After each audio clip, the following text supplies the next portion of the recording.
रावण को जाकर कहा है शूर्पणखा ने कि मेरे साथ ये घटना घटी, दो वनवासी हैं, एक का नाम राम है, एक का नाम लक्ष्मण है, अयोध्या के राजा दशरथ के पुत्र हैं।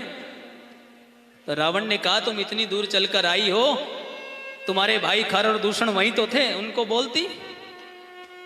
तो कहने लगी भैया वो दोनों भी मारे गए उन्हीं के हाथों। तो रावण अपने सिंहासन से खड़ा हो गया महाराज।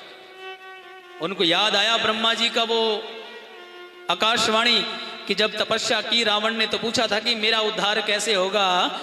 तो ब्रह्मा जी ने कहा था कि राम आएंगे और जब वो तेरे भाई खर और दूषण को मार दें तो समझना ये वही राम है महाराज।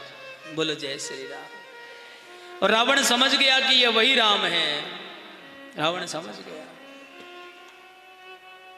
और माता सीता को लेकर गए, प्रार्थना की है माता सीता।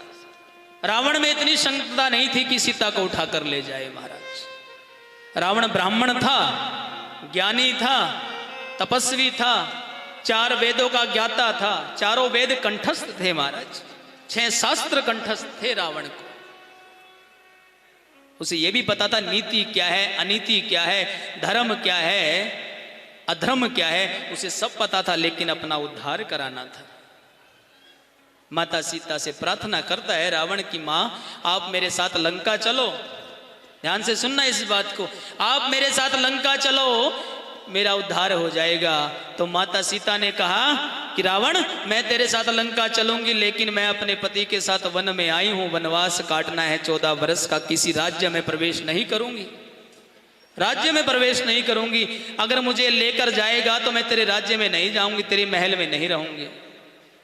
रावण ने कहा कि ठीक है, तो मैं तुम्हें सुंदर पर्वत पर रखूंगा जिसके अंदर अशोक वाटिका है, घना वन है। तो माता सीता अशोक वाटिका में रही है। रावण चाहता तो लंका में रख सकता था महाराज, जहां कारागार थी, कारागार में भी डाल सकता था, महल में भी रख सकता था, लेकिन माता सीता लंका में नहीं गई, महल में नहीं रही। बोलो जय श्री राम। जय श्री राम।